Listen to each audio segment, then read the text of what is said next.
2 point என்னன்னா, அவரு திரும்ப வர ஐடியால இல்ல மேம். அவர்கிட்ட நான் கேட்டேன், உங்களுக்கு அந்த லைஃப் தான் வேணுமா? இல்ல நான் வேணுமான்னு கேட்டப்போ, எனக்கு இந்த லைஃப் தான் வேணும். உமா தான் வேணும். உமாவோட பையன் அந்த பையன் அவரோட பையன்னு நெனச்சிட்டு இருக்காரு. அவருக்கு அந்த யோகேஷ் அவங்களோட பையன் பேர் யோகேஷ். யோகேஷ் தான் என் பையன். உமா தான் என் வைஃப். அதுதான் என் லைஃப். அதுதான் எனக்கு வேணும். ஸ்வேதா எனக்கு வேண்டான்னு சொல்லிட்டார். அதனால அவர் திரும்ப என்கிட்ட வரப்போறதில்ல.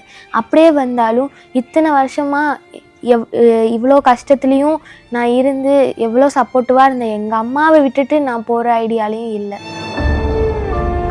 உங்க அப்பா சின்ன வயசுல இருந்து உங்களை வளர்த்திருப்பாங்கல்ல, உங்க அப்பா உங்க மேல ஒரு பாசம் வந்துட்டு காமிச்சிருப்பாங்கல்ல, அதெல்லாம் ஒரு 2 நிமிஷம் அப்பா என்ன இவ்வளோலாம் பார்த்துக்கிட்டாங்க, அப்பா என் மேல இவ்வளோ பாசமா இருந்தாரு, அதை பத்தி எல்லாம் சொல்லணும்னா அதை பத்தி எங்களுக்காக ஷேர் பண்ண முடியுமா? மேம், நான் 1st ஸ்டாண்டர்ட்லேருந்து ஸ்கூல்னு திருப்பூரில் ஒரு ஸ்கூலில் படித்தேன் மேம்.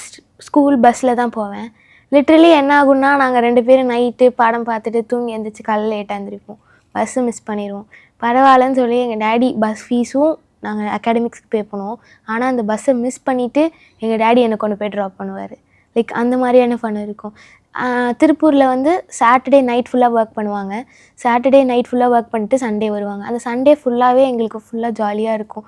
நான், அப்பா, அம்மா 3 பேரும் வந்து ஒரு பெரிய ஃபேமிலியே தாண்டி அதில் நிறைய எமோஷன்ஸை பில்ட் பண்ணி வச்சுருந்தோம். அதையும் இல்லாமல் என்ன தான் வந்து அப்பா அம்மான்னு இருந்தாலுமே பாட்டி தாத்தா கூட ரொம்ப அட்டாச்சான பர்சன் தான். அவங்க எல்லா லீவுக்குமே வருவாங்க. எனக்கு தெரிஞ்சு என்னோட ஞாபகம் இருக்க எல்லா சம்மர் ஹாலிடேஸுமே எங்கள் பாட்டி தாத்தா வீட்டில் தான் ஸ்பெண்ட் பண்ணியிருக்கேன்.